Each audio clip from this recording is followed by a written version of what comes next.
Yo, how's everybody doing today? It's your boy Airboy, and I am back with another FanBoyAaron review, and this time I'll be taking a look at the Transformers Dark of the Moon Human Alliance Scout class, I think. I think it's Scout class. We'll say it's Scout class. Sandstorm. And, usually I would take a look at the box, but I bought this guy loose on eBay, so no box, unfortunately. Oh well. Cry me a river. You don't get to look at a box. So we'll get right to the vehicle mode.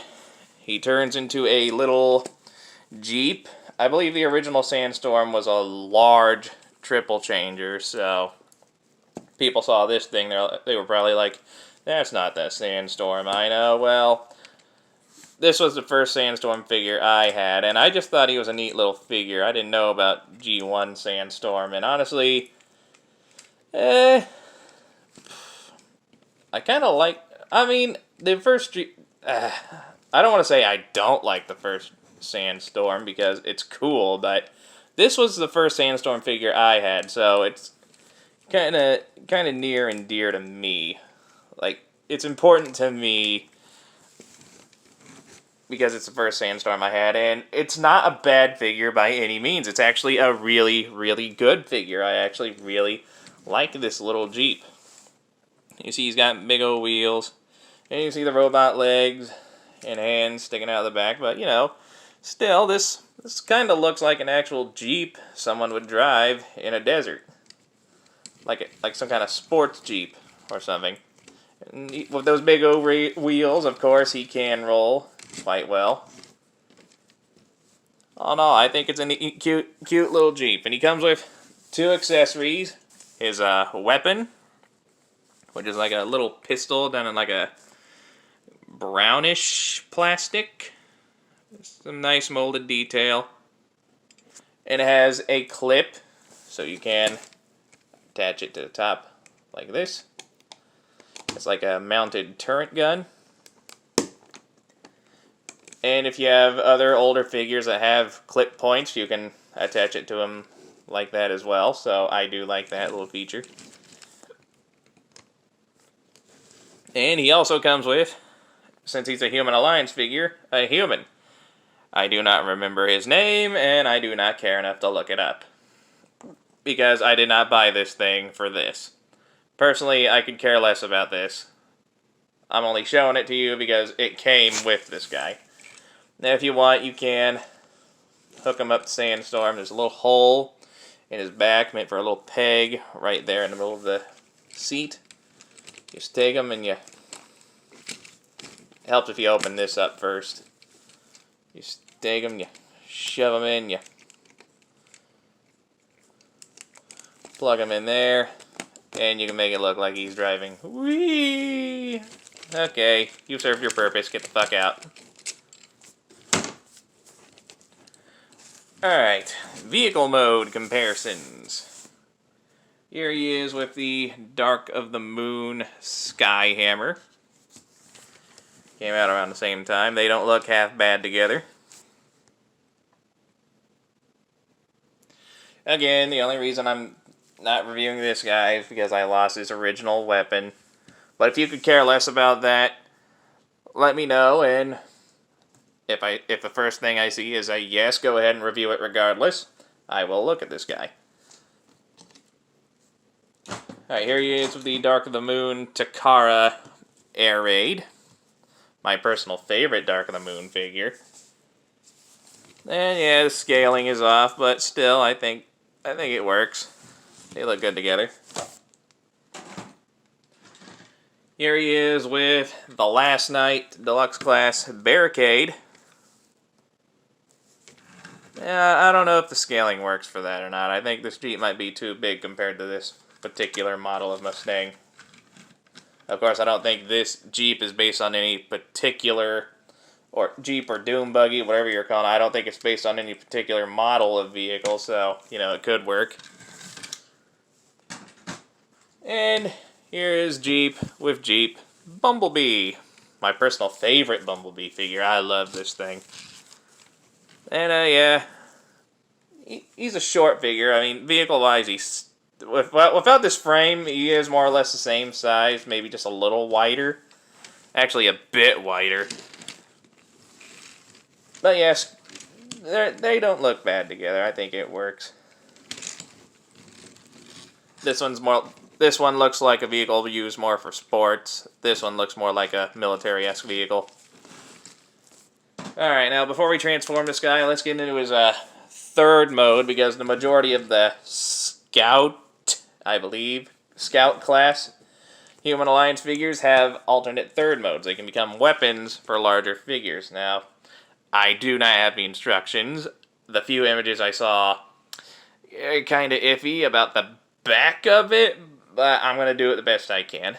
From what I can tell, take this, well, first you got to rotate this handle part here. You come back here, you take the arms, you untab them, then you swing them up, you plug that tab in, that little slot right there. Same thing on the other side. Take it, swoop it around,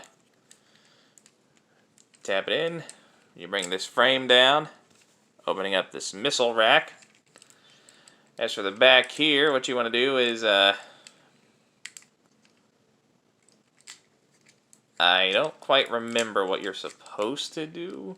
I think you're supposed to do this? Sorry, you can't quite see what I'm doing. I'm trying to multitask here. I think you're supposed to clip it on like that. There, I believe. And yeah, this is supposed to be some kind of third weapon mode that can be used by larger figures. And yeah, I'm not too keen about it. If you want, you can sit him in here like that. But yeah, we're done with this guy. Yeah, just so we are completely done with him, I'll go ahead and let you take a closer look at him. Very simply, he looks like Arnold Schwarzenegger bleached his hair. That's what he looks like. Posability, the head can rotate, the arms can rotate, they can move in and out. Nothing at the waist. Leg can go up that far, back about that far. His rotation,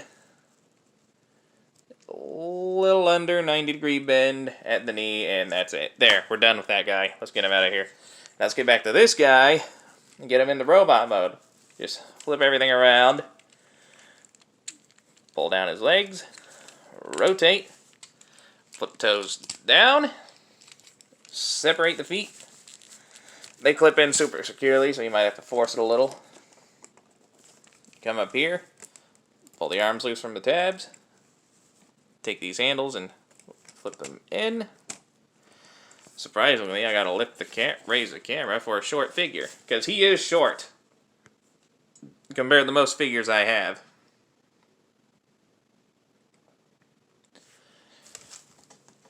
Come here, straighten out the arms, flip the hands down, straighten out the arm, flip the hand down, orientate them properly. Come back here, pull the head out from the frame, flip the frame flush against his back. If you want, you can rotate this peg up, kind of bring it up out of the way a little bit. Or you can leave it down. Really, it's up to you.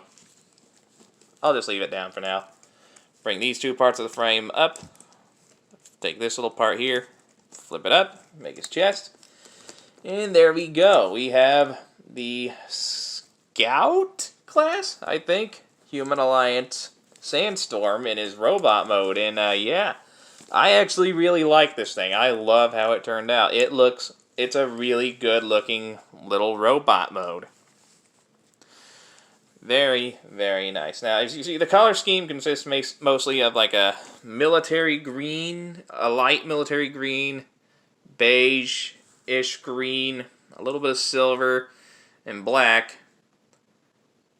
Or it only has the little bit of red there on the face, and personally, I kind of like that. I love how it has a little bit of red on the face and blue for the headlights there to break up the main color scheme a little bit. I actually kind of like that.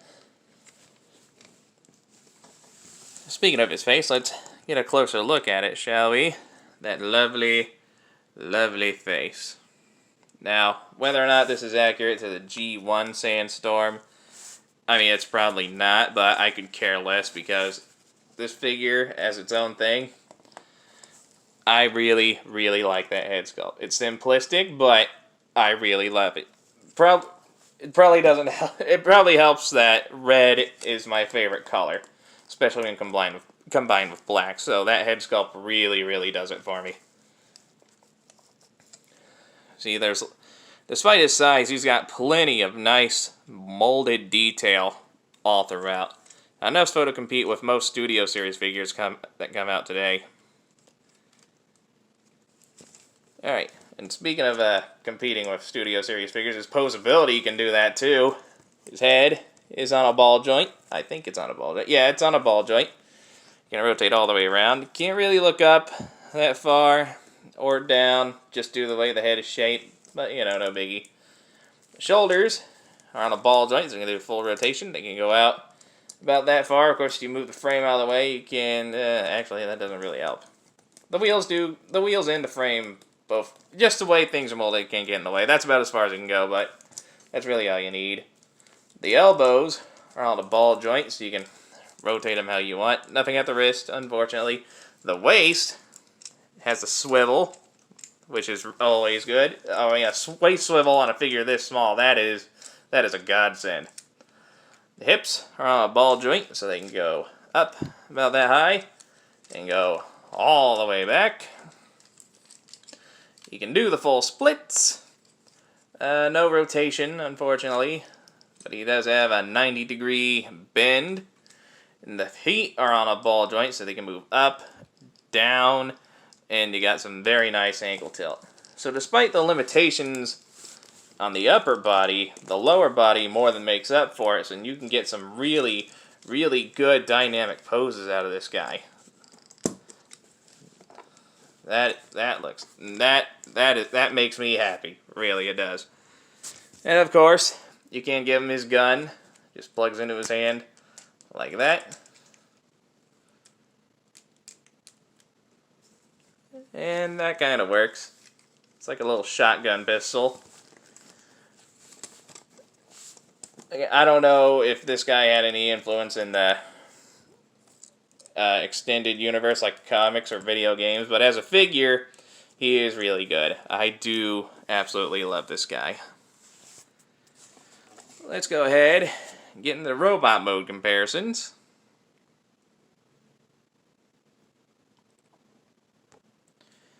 Here he is next to the Dark of the Moon Voyager class Skyhammer. Honestly, out of all the figures that came out during Dark of the Moon, these two were probably my favorites. Counting Air Raid, my top 3 favorites. So anyway, there he is next to Skyhammer. They both came out in the US around the same time, so you could get them together. And as you can see, they look pretty good together. They do look like part of the same team, because, well, they are. Here he is next to Air Raid. That's Takara Air Raid. They don't look that bad together. Now in robot mode, a vehicle that doesn't scale too well, but in robot mode I think he scales very well. Here he is with the Last Night Barricade.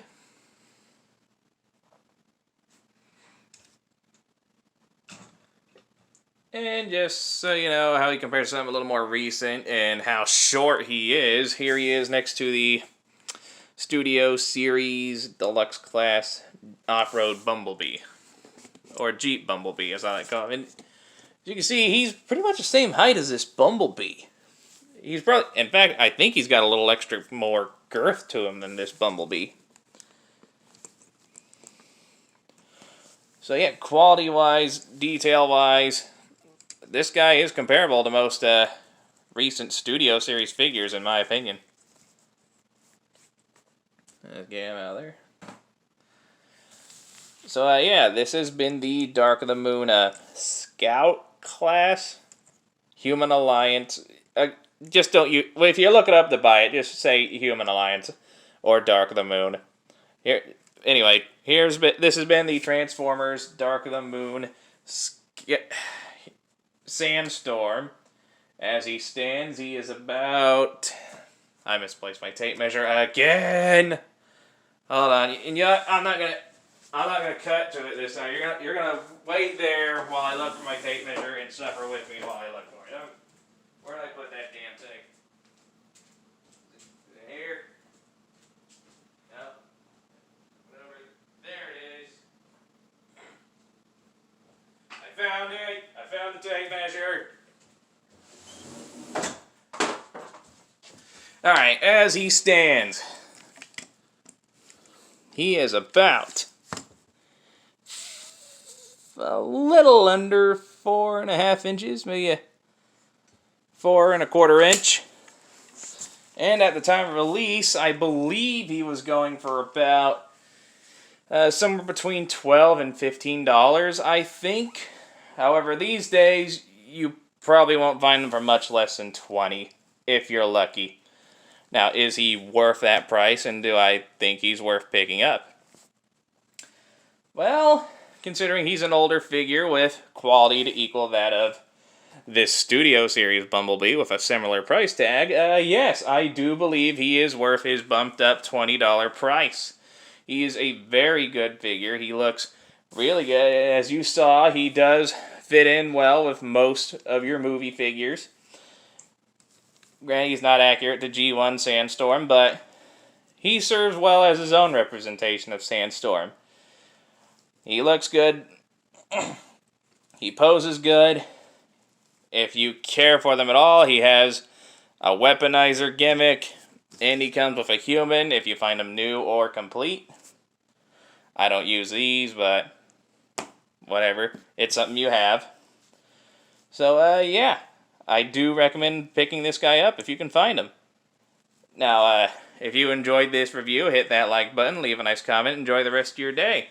And I don't know how a figure this small took me almost 20 minutes to do, but you know what?